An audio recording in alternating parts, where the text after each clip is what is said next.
अरे मोरी मैया, कितनी गर्मी हो रही है, गर्मी से हाल बुरा हो चुका है।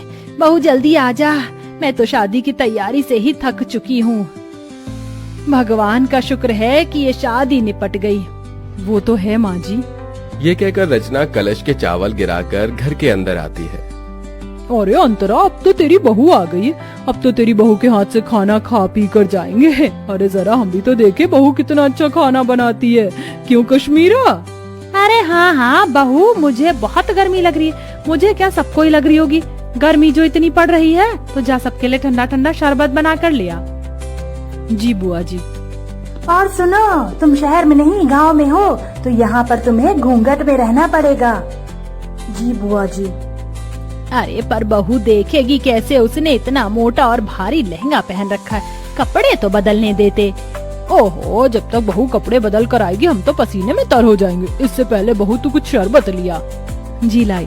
अरे बहू, थोड़ा घूंघट और करो, हम तुम्हारे ससुर समान हैं, तुम्हारे ससुर के बड़े भाई। और हाँ, शरबत सत्तू या बर्फ डालकर लाना। जी ताऊ जी। माँ जी, रसोई कहाँ है? अरे बहू, तुझे रसोई ढूंढने में कोई परेशानी कैसे हो सकती है? वो देख, तेरा ससुराल एक कमरे का है, इस एक कमरे के कोने में हमारी रसोई। वो देख, जा जाकर शरबत बना दे, सभी मेहमान इंतजार कर रहे हैं। इसका मतलब हमारे सारे रिश्तेदार यहीं रहेंगे, इस एक कमरे के ससुराल में? और कहाँ जाएंगे बहू, यहाँ पूरे में बिस्तर बिछा देंगे, सब यहीं लेट जाएंगे। हे भगवान, इतनी गर्मी में सारे लोग एक ही कमरे में कैसे रहेंगे? ऊपर से रसोई भी यहीं है, सारी गर्मी इधर ही आ जाएगी। ऊपर से मुझे ना कपड़े चेंज करने दे रहे, ना घूंघट हटाने दे रहे। मैं तो ऐसी गर्मी में पागल हो जाऊंगी। ये कैसी जगह शादी हो गई है मेरी। इतना कहकर दिल पर पत्थर रखकर उस एक कोने की रसोई में रचना बड़ी मुश्किल से घूंघट में शरबत बनाती है और एक एक करके सभी मेहमानों को शरबत देती है। अरे बहू, इतना सा ही शरबत बनाया था क्या? अरे जरा अपने घर के लोगों को तो देखो, सारे मेहमान हैं। जाओ और शरबत बनाकर लेकर आओ। जी अभी लाई। अरे अंतरा मामी, भूख भी लग रही है, अपनी बहू से कह दो कि थोड़ा कुछ खाने पीने को भी ले आए, सारे मेहमान भूखे बैठे हैं। हाँ विनोद बेटा, मैं अभी खाना बनवा देती हूँ, या बहू खाना भी बना ले। मुझे इतनी गर्मी लग रही है, ऐसा लहंगा पहनकर मैं खाना कैसे बना पाऊंगी? और यहाँ तो कोई कमरा भी नहीं है जहाँ मैं चेंज कर पाऊँ। इसीलिए तुझे मना कर रही हूँ, अभी सबको खाना दे दे, शांत होकर बैठ जाएंगे, तो तू अपने बाकी के काम निपटा लेना। जी माँ जी। बड़ी मुश्किल से रचना खाना बनाने के लिए लहंगे में बैठ पाती है। पूरी सब्जी बनाते बनाते उसे पसीने आने लगते हैं। हे भगवान, मैं तो थक गई। पता नहीं कैसे लोग हैं जो इस एक कमरे के ससुराल को समझ रखा है। और नहीं, बहू इन्हें नौकरानी लग रही है। आते ही नई बहू से कोई काम करवाता है क्या? अरे बहू, मेरे भतीजे का भूख से हाल बेहाल हो रहा है, जरा जल्दी खाना बना। बस माँ जी, पूरी प्लेट में लगा रही हूँ। मुझे क्या रोबोट समझ रखा है? एक तो इतनी गर्मी लग रही है, पंखे की भी हवा नहीं आ रही इस कोने में। रचना प्लेट लगाकर सबको खाना देती है। खत्म हो जाने पर बैठने आती है कि लहंगे की वजह से उसका पैर फिसल जाता है और माधव उसे संभाल लेता है। रचना, तुम ठीक तो हो ना? आप तो रहने दीजिए, आपको मेरी कोई फिक्र नहीं है। अगर फिक्र होती तो पूछते कि इतने लंबे से घूंघट में, भारी से लहंगे में मैं कैसे बार बार सबको खाना परोस रही हूँ। ये मैं ही जानती हूँ। आपको क्या है, अपना सहरा शेरवानी उतार कर बैठ गए हैं 4 जनों में की की करने। अरे रचना, ऐसी कोई बात नहीं है, मैं माँ से बात करता हूँ। अरे बेटा, यहाँ बहू के साथ क्या कर रहा है? हमारे साथ भी आजा, बैठ जा। और बहू, राजन विनोद की प्लेट खाली है, जा उन्हें सब्जी पूरी दे दे। जी जी अभी। और तुम तो छोड़ो मेरा हाथ। वो समय रचना अपने पति के पेट में एक कोहनी मारकर चली जाती है। आउच! क्या हुआ बेटा? कुछ नहीं ताऊ जी। फिर सबको खाना देने के बाद रचना थक जाती है और बैठे बैठे सो जाती है। उसे देख कश्मीरा जगाने जाती है तो माधव मना कर देता है। बुआ जी, उसे उठाइएगा मत, बेचारी गृह प्रवेश के बाद से ही सबको खाना दे रही है, एक पल के लिए भी बैठी नहीं है।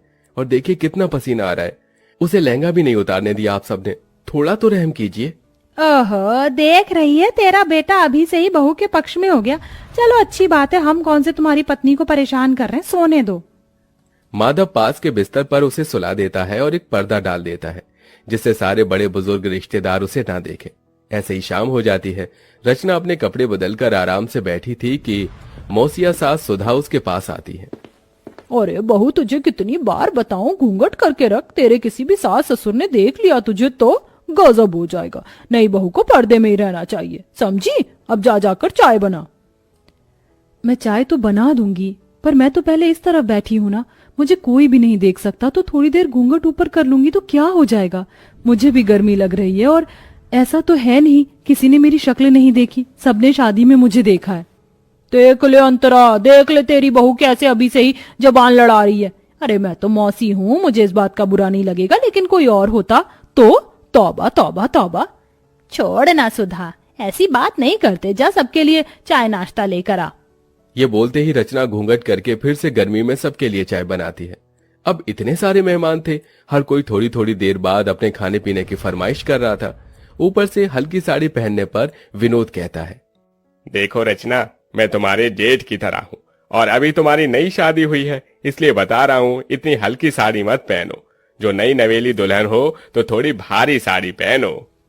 भाई साहब, गर्मी लग रही है इसलिए मैंने थोड़ी हल्की साड़ी पहनाई है। कोई बात नहीं, थोड़ा बर्दाश्त करो और अपने हाथ के पकौड़े भी बनाकर खिला दो। फिर कहाँ मैं बार बार आने बैठ रहा हूँ, मुझे तो आगरा ही चले जाना है। अब मेरा भेजा फ्राई हो रहा है, शादी करके पछता रही हूँ।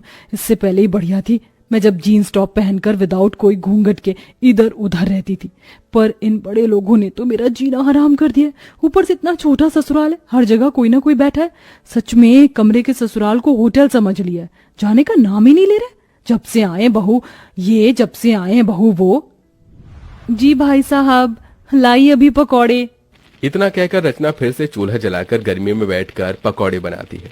उस चूल्हे का धुआं और गरमाई सीधे रचना के मुंह पर लग रही थी।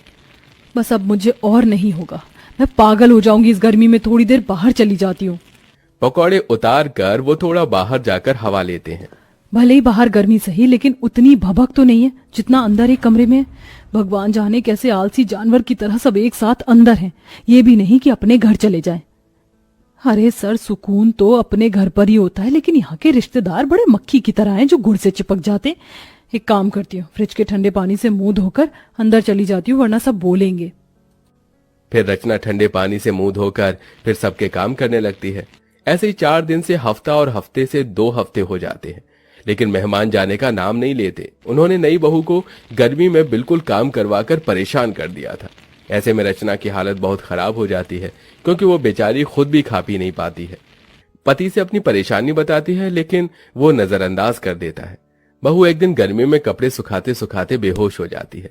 माधव फौरन डॉक्टर को घर पर बुलाता है, तो डॉक्टर बताता है, देखिए, गर्मी में इनकी हालत बहुत डाउन हो चुकी है। और इतनी मोटी साड़ी क्यों पहनी है आप लोगों ने? आप जून जुलाई की गर्मी से वाकिफ नहीं है क्या? और इतने सारे लोग क्यों हैं? यहाँ पर मरीज के पास ज्यादा लोग रहने से और घबराहट पैदा होती है। देखिए माधव जी, हो सके तो थोड़ा रेस्ट करने वाला एनवायरनमेंट प्रोवाइड करवा दो तो बेहतर होगा। जी डॉक्टर। ये सब इसी वजह से हो रहा होगा। बहू ने मुझे बोला था कि उसे परेशानी हो रही है, फिर भी मैंने इसकी एक नहीं सुनी। बेटा, डॉक्टर साहब सही कह रहे हैं, देख बहू का पगफेरा भी नहीं हुआ। ऐसा कर, तू इसके मायके ले जा इसे। ठीक है माँ।